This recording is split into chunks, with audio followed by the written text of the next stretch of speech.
Hey guys, welcome back to a very, very interesting, a very special, and a very different episode of Mantalk.ke. As you can see, we're not where we normally are, guys. I typically would say another institution, but we are not there. We are in Spotify. And which country are we in, buddy? Which country? We are in the +44. We're in Spotify Studios, London. Eli, please introduce the episode as you always have. Okay. Just wanted to make sure you have context as to where we are. So we're in London, and today's episode, there's a lot of full circle moments that are going to happen. We have napkins on standby, but this is a very, very big moment for us. The jacket that Oscar's wearing, to give context, was made for what started this whole process of us shooting here at Spotify. So Mantalk's been going for coming up to 3 years now, and we've been doing this for close to 100 plus episodes. But today we want to take stock of the journey that got us here, the journey that got us to make Oscar the jacket he's wearing, which is from Sal. So why are we in Spotify? So if you remember, I want to say close to a year ago, we got an amazing email from the Spotify team, and they said, guys, there's something really exciting happening in Johannesburg. We're highlighting podcasters, and you are one of the Sounds of Africa podcasts we selected because of what you're doing. And within 2 weeks, we were in Johannesburg. So before we went, there was a formal event that we're going to be we're going to be part of the panel on there. And so we said we need to make some jackets that are going to be designed by Kenyan designers. So the jacket you're seeing Oscar wear right now in London at Spotify was made because we're going to that event. And now fast forward, they've been gracious enough to host us here for some episodes in the season. So it's a very full circle moment. So we're taking stock. That's the name of the episode, Taking Stock.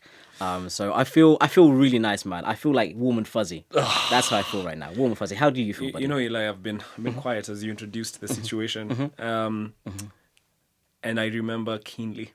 I remember with a lot of happiness the day we got that email, and now here we are, all the way in London. Who'd have thought?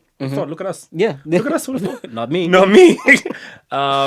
Yeah. All right. How do you feel? If we're taking stock, let's take stock properly. I think let's go back. You want to start there? Let's go all the way. I want to know how you feel now. Let's go back before we go back. How you feel right now? Because I want you to tell us right now. Right now. I think the reality of it is, I'd say, you never really know who's watching. You never really know how much impact you can have when you begin a journey. And I feel like this is one of those waypoints. This is one of those milestones that you and I will look back at when we're old. And we don't have hair like some of us already. Tough. Yeah, but like, I feel like when we look back at this moment right now, I think we should feel the gratification that we feel right now, because it's been a continuous walk of self-affirmation, of love from our fans, and thank you everyone who's watching from home. Each and every view counts. Each and every subscriber counts. So please like, share, subscribe. Each and every person who's prayed for us during this journey. This episode is for those individuals. And for me, how I feel personally is just that, like, I'm happy to see that we're progressing, and I'm happy to see us move forward. Yeah, man. Yeah. Ironically, just because I know we're going to go on the whole journey. Yeah. Ironically, we shoot like a few weeks before, and we're actually shooting this on International Women's Day. The irony of this being that although our channel, when we named it, is called Mantalk, the people that have led the charge, the people that have produced, etc., and the people that have prayed for us the most are women. So I know we did an episode last season where we talked about a woman's work. And we talked about the women in our lives. But the women that have, the reason this platform has worked is because of the women that have pushed us. We love our boys, and you've really helped us as well. But it's genuinely been, when you look at our stats, the women that have shared, the women that have liked, the women that have told their men to now come and listen to it. So special shout out to the women, that part of this community. Yeah, on International Women's Day. Come on. We get to shoot here in Spotify London. Yeah, and Becky's in the back. Yeah, Becky's in the back. Like the old days. Like season 1. Becky's around. I want us to dial it back a bit, Eli. And explain to people, especially if you're watching Mantalk for the first time here in London, why did we start? So, ironically, me and you sitting here, we met because of this. Yes. Very, very strange story. So Mantalk, as a podcast, as a platform, as an idea, started with 4 people. Yes. Started with 4 guys. I myself had recently relocated to Kenya, and I said I put on my vision board in 2019 on New Year's that I want to do something where, because I make digital content online. I want to do something where, yes, I make content, but I'm also giving value, right? And I just put a mic on the vision board. I said I'd love to talk about experiences because I got on a journey of self-development, and I felt like I'd picked up a lot of gems on the way that I wanted now to sort of share, because I've had so many conversations on the ground about men that are hurt, men that aren't expressing themselves, etc. So that was my corner, how I came to this, right?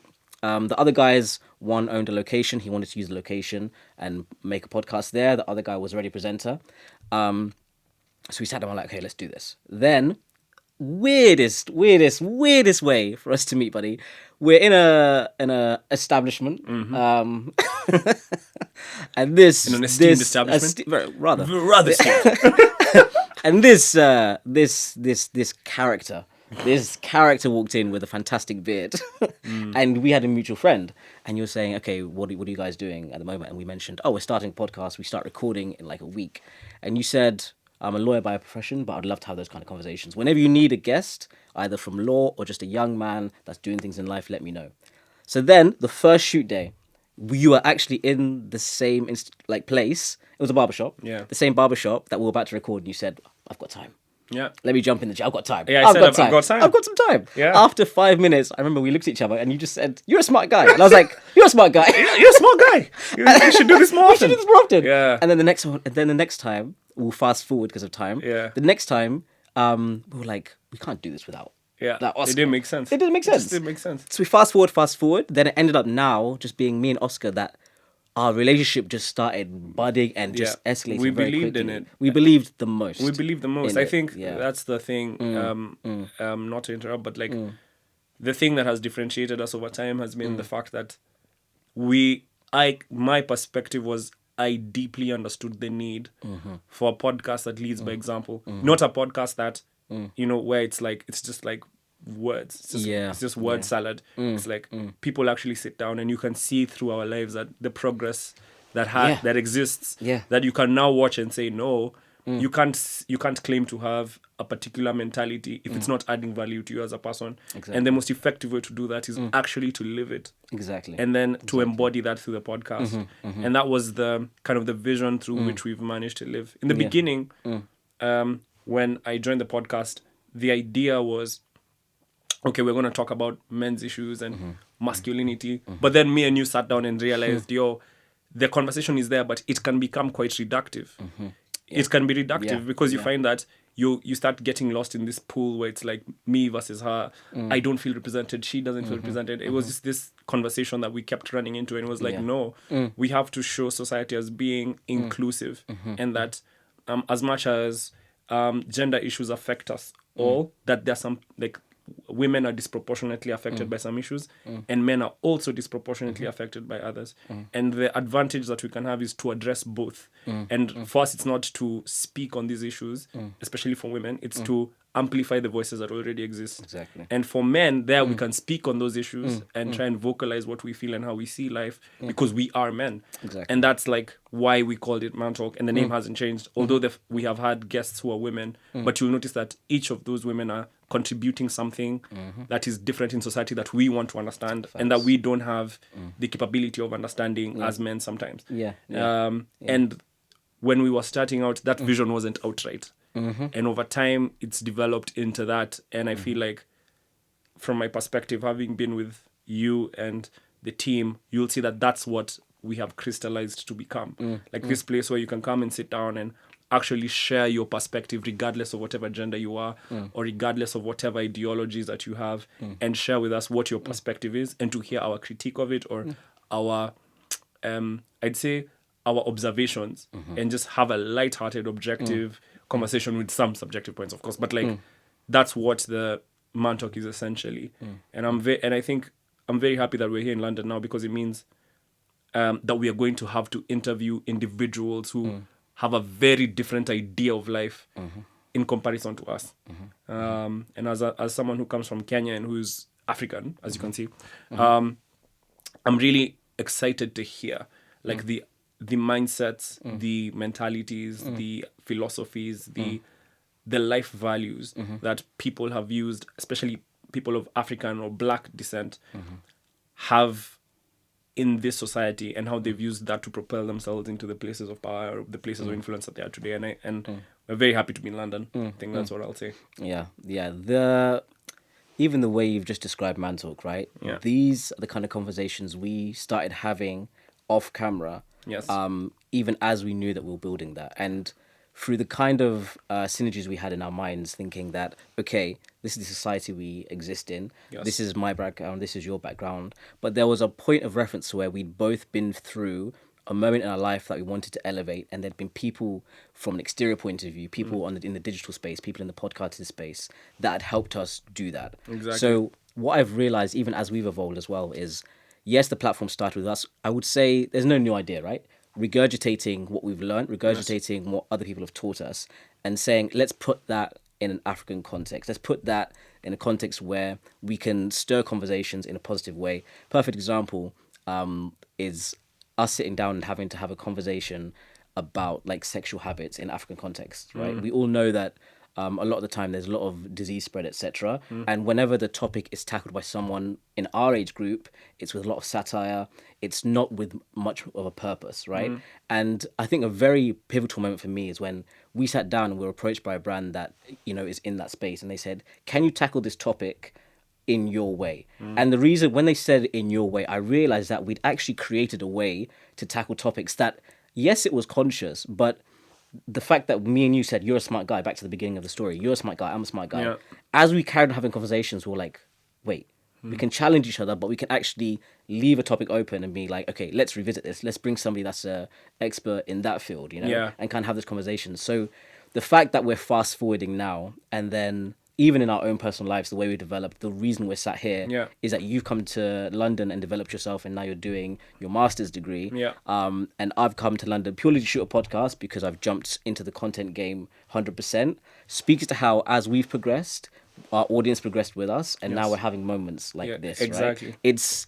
It's a very, that's why we wanted to call this episode Taking Stock, because it's a very full circle situation. And you have to remember that when we're shooting this, we started at a barber shop, not even in the heart of Nairobi. We started at a barber shop in Ruaka, which is about 30 minutes out of Nairobi. And that's where, in Kiambu Road, that's where we started this idea. And I think that's one of the core premises, because as much as Mantalk has started as this kind of amorphous philosophy, this philosophy that you can't feel, you can't touch, it's also developed into this thing where it's also about our story. Because you see now, in the beginning, in the beginning, you know, it was this pupil in a law firm trying to put his friends in a boardroom so they can sit and discuss, throwing pictures and getting rejected, you know, and now and now those pictures, if you received those pictures, it reads a little bit differently. Which speaks to the next part of the episode, which is really key, right? Okay. The purpose we're taking stock is because as we've grown in the digital space, we've always also realized that there's been silent hurdles that we've overcome together. Now, when I look at the space in the UK, when I look at the space in Kenya, there's a lot of people that are maybe starting either their journey or starting a venture. It doesn't have to be digital. And there's some silent hurdles that I don't think should be silent. There's some silent moments, silent things that happen with partnerships that I feel like, through sharing how we navigated it and sharing how we did it, to be able to have these full circle moments, it will help someone else to be like, okay, on a hypothetical level, people say rejection, resilience, you know, consistency. And and I know that also in some of these stories we'll share is a lot of funny moments, bro. Like there's a lot of funny. I want to share the Spotify one. I want to share the Spotify one. So in the next part of the episode, I want us to go to those really dark days. I'm crying from laughter because if you knew, and that's why I'm saying the hurdles should not be silent. Oh my god! Because listen, before I flew here, I landed yesterday. Right? That's what, hence the bags. I landed yesterday. And before I landed, in the last 2 weeks, I've had about 3-4 people ask me about their starting their podcast. Where do I put it? What platform do I use? How do I distribute it? And everyone and their dog wants to start a podcast. But I feel like if we talk about how ghetto the podcasting can be, it will really help someone have a reference point. And the same way this whole, as I said at the very beginning, the reason this podcast started is because we had reference points in self-development. And I think if we give reference points to the podcasting space, it'd be really valuable. So say this podcast story. But Okay, the Spotify one. there's a Spotify story, guys. I'm gonna tell you the Johannesburg trip. We love a story. We love a story. So guys, I'm actually hot because I know. Oh my god. Okay, yeah. so I think I'm gonna start all the way back to these jackets. Since Yeah, we're wearing yeah. them. Especially like South Sartorial. Shout out to South Sartorial. Best tailor in the city. Now, we get the email from Spotify, right? Who called who? Yeah. Who called who? Do you call? You call me. Yeah, you told okay, me, yeah. oh, bro, check your email. Yeah, So yeah. that time I was in the office, I think. So I check and I'm like, oh my God, Johannesburg. Oh my God, oh my God, oh my God. First of all, my passport. Oh, Lord have mercy. Jesus. My passport was full of salt water at some point. Why? Tell them why. Tell them. Do you see the? Oh, bro, Yeah, this- like we were at a pool party in Kilifi for Eli's birthday around October Yeah. the previous year. Yeah. I got thrown in the water on a dare. I didn't know it was a saltwater pool, and I didn't know my passport was in my pocket. No, it's because when we all arrived to that party, we all jumped in the water. Yeah. And we were just like, we're here. Yeah, Boom. and we jumped in and I Yeah. forgot. Yeah, Yeah. it was just Yeah. a mess. So Right. now Yeah. I leave. So now we get the information. I have no passport. My yellow fever shot. My yellow fever shot. In Africa, guys, if you're watching this from the UK, when you're indigenously African, you must evidence. Apachini. You must evidence. You must evidence that you are clean. Yeah, No, yes. that you have no diseases. That you are able to travel. Then they say proceed. Yeah, please. So now, funny story. So now I had to get a yellow fever shot. I think we were given like 3-week notice, and then I also had to get a passport. Hey, The systems. Yeah. and that was the first hurdle. We thank God that When you do it. we managed that. The do second hurdle was that Eli and I decided there's no way we're going to Johannesburg without the proper attire. Now, South Sartorial, we love you. I love you. You know, South, I love you. But me and Eli had worked I think it was 1.5 years. It was like 1.5 years to save money because we wanted to start started like to commercialize the brand differently. And I am telling you, in that moment, when we went to Sao and then I got measured, the bill. The bill that This is your came- face. This is the bill. the bill that came back. I saw your face. I was tapping the card and I was like, this is after working for 1.5 years, saving each penny, and I'm spending it all on coats and suits. Parallel to this, we are self-funding the podcast. Yes. By the way. Please Parallel notice, to- yes, parallel to this, actually, the podcast wasn't a financially viable thing. So, like, we'd created, like, for me, I was saving a percentage of my salary every time. Yeah. And Eli was also saving a percentage of his content creation bag. So that's how far we'd invested. So 1.5 years of work went to suits. That's number one. Number two, Spotify had sponsored me and your trip, but they, we didn't know that they had done that. Yeah. So again, we had to book flights at some point, but Spotify was so kind as to, facilitate everything. And I remember paying for paying. Wait, no, because there was a moment when, Yeah. before the flight, it was, because of the way the conference was, it was actually one person from each podcast had to go. Yeah. So there was suits, and then there was, but they actually sponsored it back, but we had to front some of the cash before they made the decision. Yeah. They made the decision. So like for us, because we didn't know it was, we'd get sponsored for the both of us. The thing that ended up happening was, like, we had to pay for both. We had to pay initially. So the initial flotation, the initial budget before Spotify said it's okay. You boys might kill yourselves. Yeah. Before they saved us. I'm telling you, when we started paying, me and Eli were about to lose our minds. Flying to South Africa. On faith. Yeah, on faith. On faith. We got on the plane. Account is 0. Everything 0. And then We'll get buying charms and good luck. we were saying credit card. We said credit card. Then the exchange rate. The exchange rate for, hey, let me tell you, being African. Exchange rate. 1 rand. Is 11 shillings. Yeah. Now the problem with me and Eli is when a girl comes, when a girl comes and says, "Hey, you're from Kenya. Wow. Would you like us? Let's get some shots. Let's have a conversation." I'm just seeing Eli across the table. He's producing that card. I'm giving him the look. Why? You don't even know the girl. You don't even know the girl. I'm under this bus, and I don't like what I'm seeing. This guy is jumping Hey, I'm telling you, Oh my what goodness. a trip. Yeah, yeah. What a trip. The main lesson I learned Oh my in God. those moments. And do you is- remember yeah, before yeah, you get okay, that? okay, Before you get okay. that. Now we come back after this whole time. So we've spent money. Da, da, da. Spotify still hadn't told us that it was a paid opportunity at Yeah, some yeah. point. Right? They didn't tell us it was a paid opportunity. So for us now, we're figuring out the financials.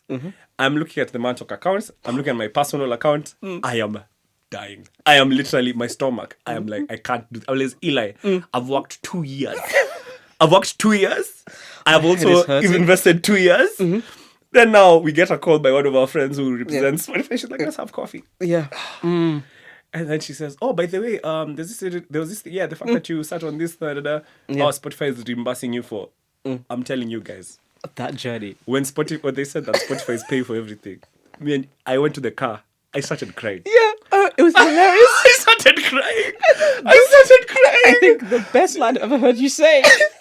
Oscar said, while driving, if this is entrepreneurship, I don't want it. He said, I don't want it. I don't want. If this is entrepreneurship, me, I don't want.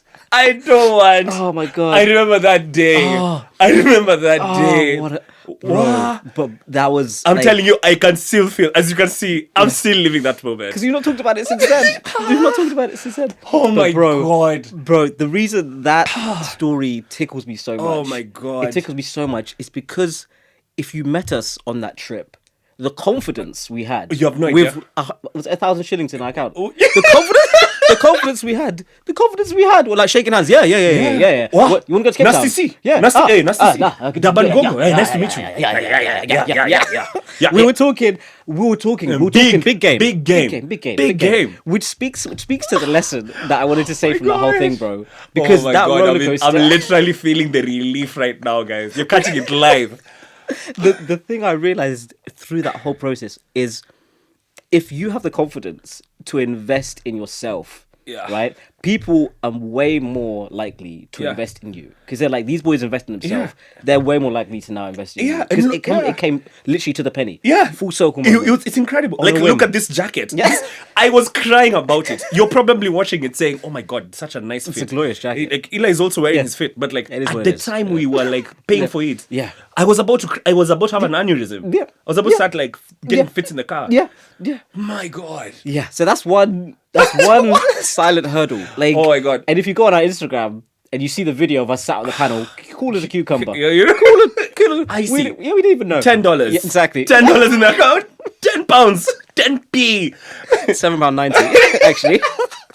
For anyone listening in the UK. Oh my But like, God. and I feel like a lot of the time people kind of wait for someone to be like, "You're good, go do Oh my this." God. But if you just do it, like the risk Oh factor. my God. Bro, even coming here, the risk factors. I think that's why. Yeah. That's why we started the same Shout out body. to Spotify. Yeah, that's why. What? That's we why love we're wearing you a jacket. guys. Wow. why we're What a wearing a phone jacket. call. Yeah. What a day. Yeah.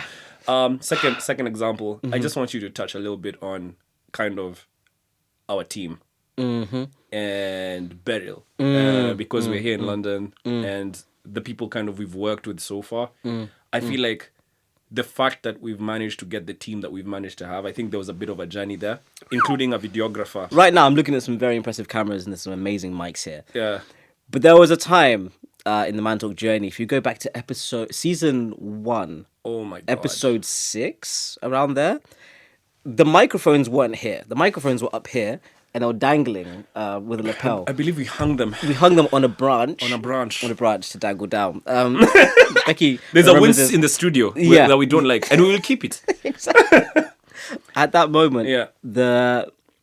it was a struggle to create the proof of concept that we needed for a high-end production team Yeah. to buy into us. That journey of making the proof of concept was long. We Yeah. went through, and this might happen to you if you're podcasting, if you're doing anything, like to create the first body of work that's investable, the first body of work that you can put on a nice deck and say, this is us, and to create the start of the journey, it's like I've said, very ghetto. So for us, one thing we wanted to do is we wanted it to be an audio-visual podcast, Yeah. right? Because our thing was, in the future, passive listening is where people are going to be enjoying it, but you need that digital element and the visual element that can be put on different platforms, and we make the ecosystem so people can have our faces and relate to us, And the right? African story is fundamentally visual. The Exactly. way Africans tell stories, Yeah, there has yeah. to be some visualization. That we have hands, we like, hair, the mouth does, come on, Shout out to Jesse at the back. So, so for that to happen, we knew what we wanted, and we wanted audio visual. However, Yeah.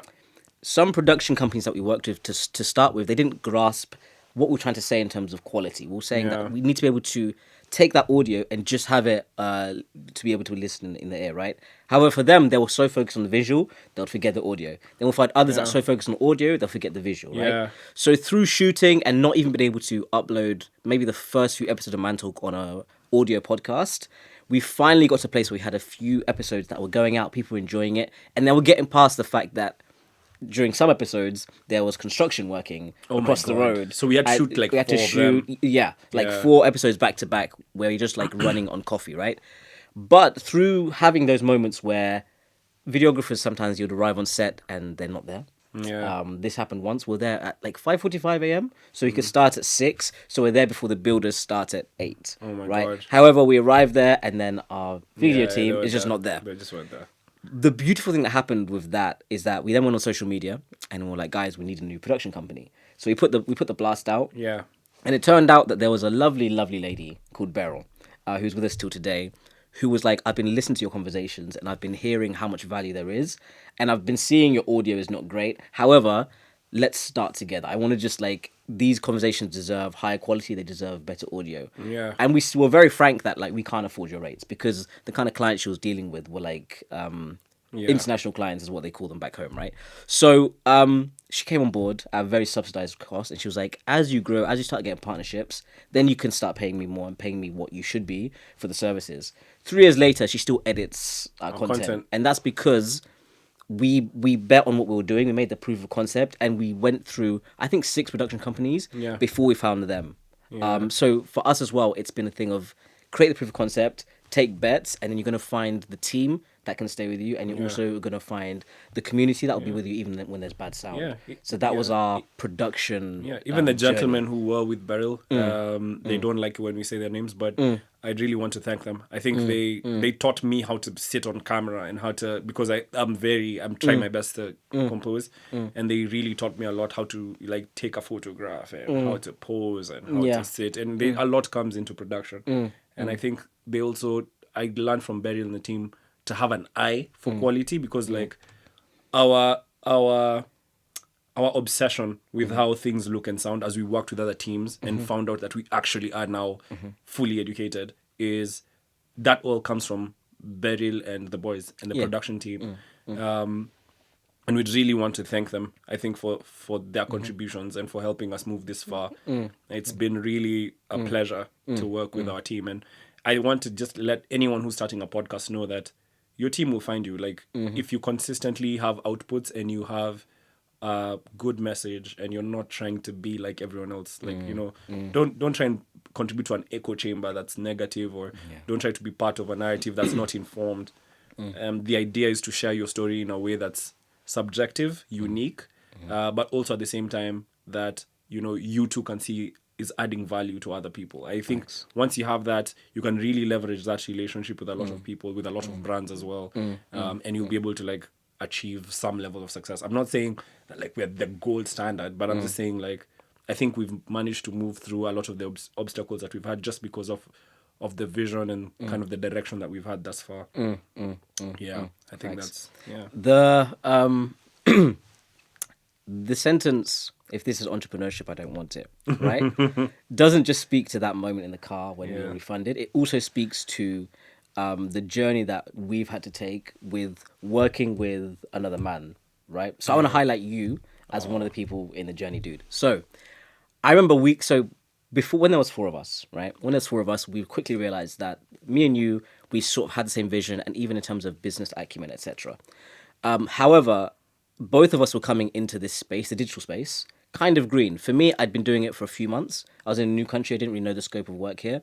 And for you, you're coming from corporate and legal to now enter the space. And then we're getting to know each other at the same time. For context, if you're not watching from Kenya, our content creation space, when we started in 2019, podcasting as a product, you couldn't really sell it. We were still called influencers. And We in weren't many called- ways, we still are. we still are, but they didn't have a formula for working with us.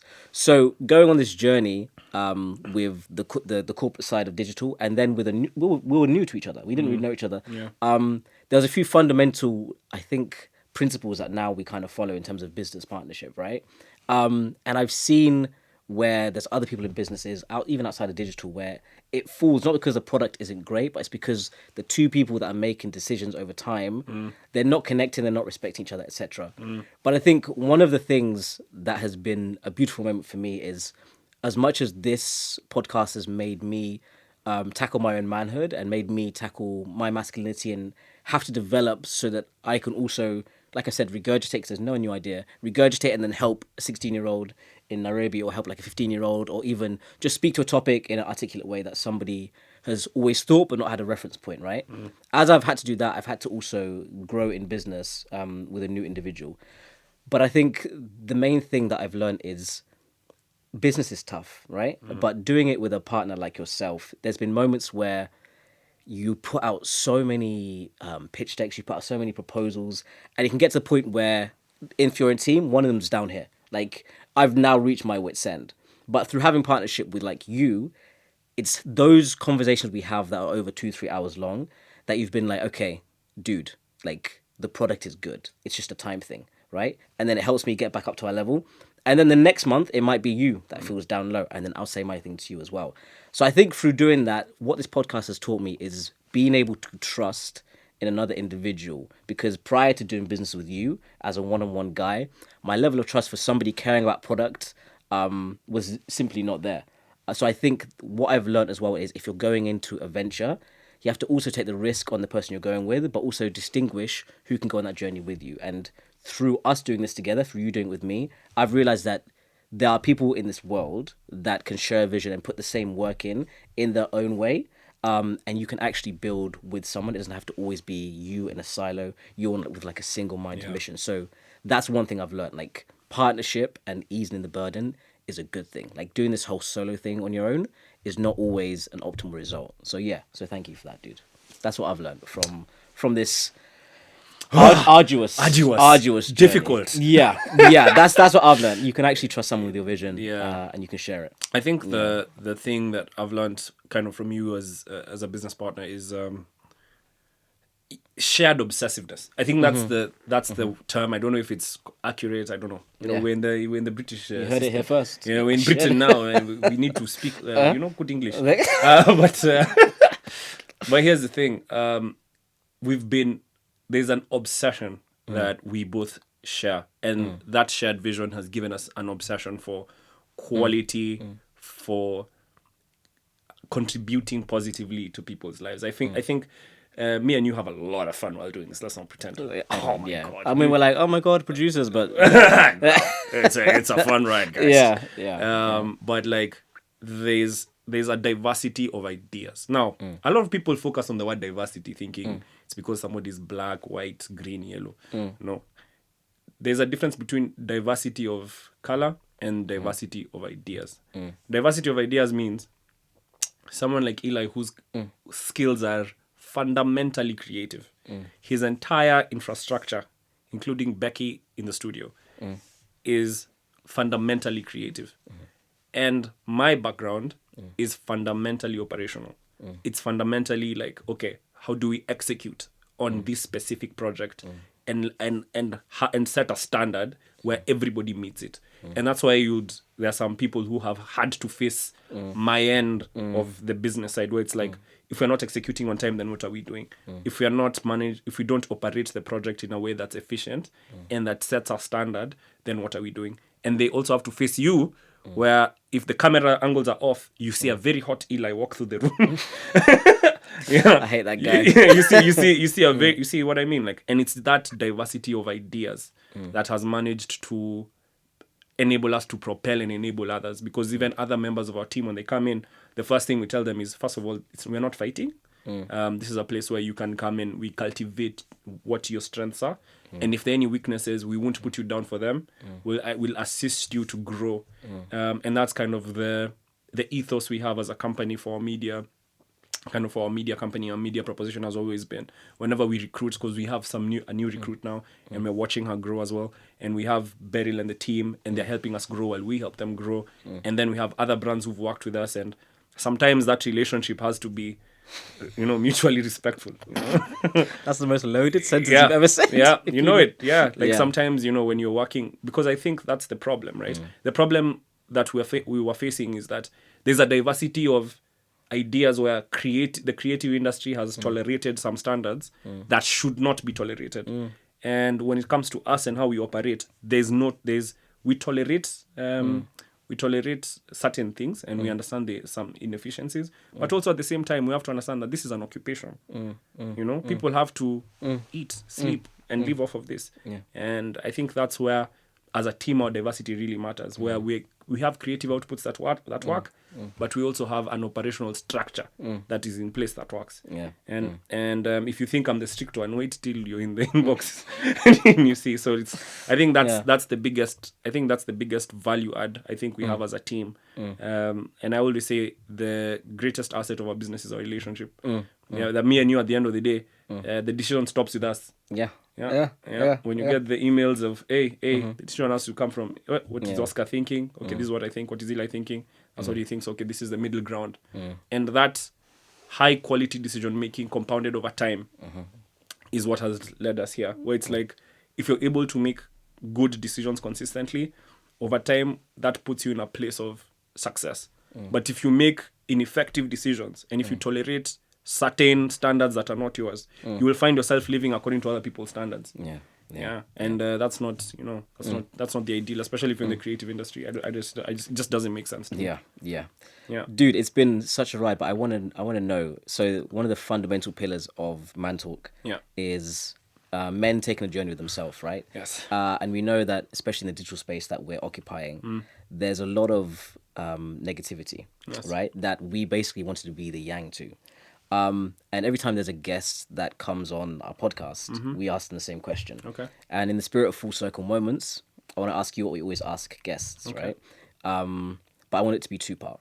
Okay. So number one, I want to know what you've learned about Oscar as a man through, because our tagline is honest and elevated conversations. What you've learned as a man during the journey, because we're taking stock. And then secondly, what your favorite thing about being a man is in society today. Okay. Yeah. So I start with what I've learned as a man. Yeah, about through the myself, journey, especially through the business, the podding, because we've had to, like we said, elevate so that we can elevate. Yeah. Yeah.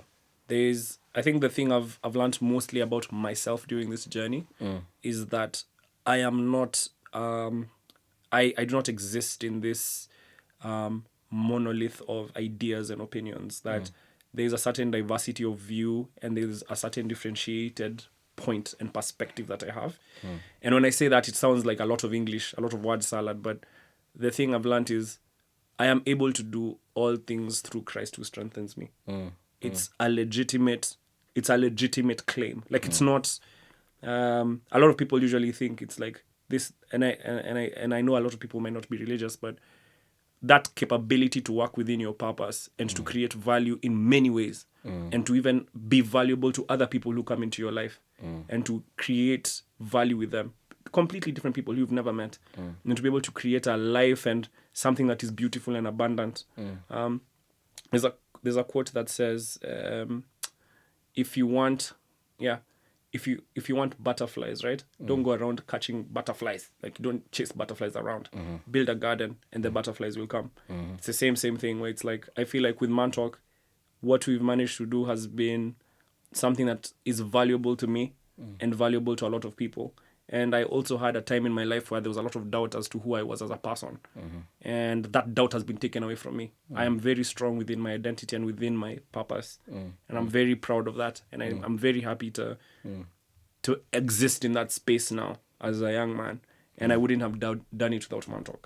And anyone who's watching this from home and who's been supporting us, I hope you know that we would not have been here without any one of you. And I personally would not have been here without any of the people who support us. So I'm very, very pleased with that. That's my first one. Second one, which is What's your favorite thing about being a man in society? my favorite thing about being a man in society is the ability to give my stability, to lend my stability to others, and to contribute positively in a world which seems, I think, to quote Stormzy, murky. Been in London. I've been in London a few weeks, guys. Don't mess with me. Yeah. In a world that is murky, in a world that is not necessarily straightforward, there's no black and white. I think that my strength as a man has been discovering who I am and my masculinity and its strength and its ability to uplift others and to encourage and to improve continuously, not only for myself but for my siblings, for my friends, for my family members. That ability for me is my favorite one as a man, because I'm able to grow in wisdom, I'm able to grow in strength and in knowledge by assisting others. That strength does not grow from, of course you can grow it in the gym, which we're trying really hard. Come on. But it also grows by sitting and listening to people's stories and listening to their perspective and lending a listening ear and uplifting rather than putting down. You know, like for example, the Regalia episode, one of the most powerful things we've ever shot, or the different episodes we're shooting with different men. I think as a man, being able to sit and to listen to those stories and to be able to kind of assist where we can, I think is the biggest value that I bring. Yes. Yeah, you asked a ready man a question. I hope you're ready. Yeah. Oh God! I forget it's tennis. The ball comes back over the net. It does come back over the net. All right. Firstly, that was beautiful. Thank you so much. I've watched you grow in the journey. It's been beautiful, man. Yeah, it has. We're in London. Yeah. We're in London. Yeah. We'll have a chicken cottage after. Yeah, sailors. So, what about you, my friend? What do you think you've learned most as a man on this journey, and what has been your favorite quality as a man? I think on this journey, for me to talk about vulnerability, I remember one of our episodes we talked about how vulnerability is strength, right? We tackled stats to do with suicide rates in men in where we're both from originally, where our fathers are from. Yeah. And I think when you first started out, there's a power in vocalizing things. There's a power in advocating for things, even if you've not reached that place. I think in the first few seasons, I liked the idea of being a vulnerable man. I liked the idea of, saying, guys, it's okay to talk. But if you've got a podcast and you keep saying that for a long period of time, you have to actually start to be okay with talking, right? Yeah. However, there's also a side of me that had been obsessed with perfection and obsessed with strength, right? Before Mantalk, I'd never been to therapy. And some of the things I've realized is because of Mantalk and me talking about therapy, on camera I said, I'm not in therapy yet, but I'd really like to go. That was my line. Then I realized, dude, you should actually go then. Stop, walk the walk, So it's generally pushed me to a place I wanted to go, but I would have got there very, very, at a very snail's pace if I didn't actually have this product that forced me to grow so that I can give some value back. In growing, I've become way more okay with leading, with tackling life situations and projects and, having a vision and executing, but doing it while imperfect. A lot of the time I used to think that for me to have a team, for me to employ people, for me to grow a business, even outside of Mantalk, I had to be perfect for it to work, right? But through literally being on Mantalk, listening to other people sit in the middle of us in the chair and talk about how even in their imperfection, they've reached this stage of life, that message has been reiterated through a lot of our episodes. If you go back and listen, a lot of the really impressive men that have sat there have talked about how the imperfection have been part of their journey to success. So through sitting in a chair, asking guys questions, through having to grow a podcast that's vulnerable, through sitting in cafes and guys come up to me saying some of the wildest things that's helped them, I've realized I've helped that guy do that. And he's reached a stage that he's probably further than me. But I've had the skill of being able to articulate what I've learned. But then after vocalizing, I've now taken that same journey. I then started therapy because of the podcast. And through therapy, I've had a way better relationship with failure. And I'm also very cognizant of the fact that that journey that I'm on, I'm not even halfway there. I'm 30 years old. I know you can't tell. But You couldn't help yourself. Low hanging fruit. Right there. That journey that I'm on is far from done, bro. I've even within the last month, I've had situations which we'll talk about probably in another episode where I've genuinely, even though I've been at my highest, been at my lowest at the exact same time. Damn, yeah. And I can sit on both of those ends of the spectrum and be like, okay, perspective. I've heard that guys can go through this at the same time. Yeah. You can make money. You can also be at the saddest point, but that's also fine. Like it can also exist. Yeah. No. So that's been my thing. Has been being okay with to summarize it, to be okay with being imperfect. You can still lead with imperfections, and through vocalizing, there's an amazing power in vocalizing and getting that skill that the podcast has taught me. So that's what I've learned as a man. In terms of what I love being about, what I love about myself as a man in society today, is also intrinsically linked to what I've learned. There was always been a thing inside me, right? So if again you go back to the episodes, everywhere I've lived in my life, I've always been like the other guy. Like I've always been the black guy when I was in UK, living in Oxfordshire, then Kent. I've always been other. Then moving to Kenya, I've always been other. But I've realized through being other and through being like the man that I've been taught to be, it's actually helped me to like help others. It's actually helped me to propel myself and give alternative points of view that typically I thought was not a good thing. So being a man in these different scenarios over a long period of time, I've realized that my difference has been my strength, and I love giving that difference and that opinion or that perspective in any context now. And that's what I love about being a man, because of the kind of man I've been growing up, being an other. Beautiful. Yeah. Beautiful. Yeah. We'll put Yeah. some. Yeah. We'll Thanks, put man. some. And you too. You're really good at podcasting, man. Oh, you're damn good at it. Jeez.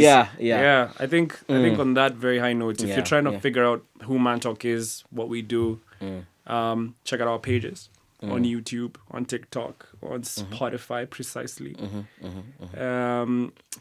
And find out what we're about. We're everywhere, and we'd like to extend a special thank you to the team at Spotify. My goodness. For believing in us, for allowing us to shoot here in your lovely space, and for finally, I don't know, I'm just so happy. I'm just so happy. I can tell, buddy. I'm lost for words, guys. Yeah. If you're watching this and you're in the Spotify team, we love you. Yeah, there's been a few moments in this journey where we sat down, we looked at each other, and we said that this is a bossa nova moment, right? Bossa nova is because it's a genre of music that me and Oscar like. The last time we talked about having a bossa nova moment was in the coast. We both broke down and started crying about and we would the not kind cry. of not here. Come on, brother. Not here. Come on. After this one, the camera's cut. There we do. So that's why, yes, you said thank you to Spotify, and genuinely, you sat across me in that coat with the context of that coat, and then making sure I wear the same designer on set all the way from Nairobi, being in these London studios and having people behind the camera in the editing room, my sister here, they're all believing in what we're doing, and it's the same feeling I had when we started in Nairobi. So I'm very excited to see what happens next. Okay. What happens next, guys? Okay. Also, shout out to Drake. Just Drake, if you're watching this. Shout out to Drake, because Champagne Poppy. Hey, come on. Alright, guys, I think this is a perfect place. No, Becky, just tell us what it is, because Becky's in the studio. Oh, the name of the studio. Oh yeah, we're. What's she saying? So thank you for letting us come to the studio here in London, the Spotify studio. Oh, Becky, you have to be a bit specific. Becky just said to mention the studio. Guys, we've said we love Spotify. We've said we love Spotify. And it came from the heart. Yeah, we're not commercial. Love Spotify. We love Spotify. Spotify. All right, guys. If you've enjoyed this episode, like, comment, share. And no, wait. We hope you've enjoyed this episode half as much as we've enjoyed making it, because we had a ball. My boy. Welcome to London, boy. Come on, I'm in London. And I like to shop at the store. Hey. But yeah, we'll see you next time on mantalk.ke. Bye. Peace.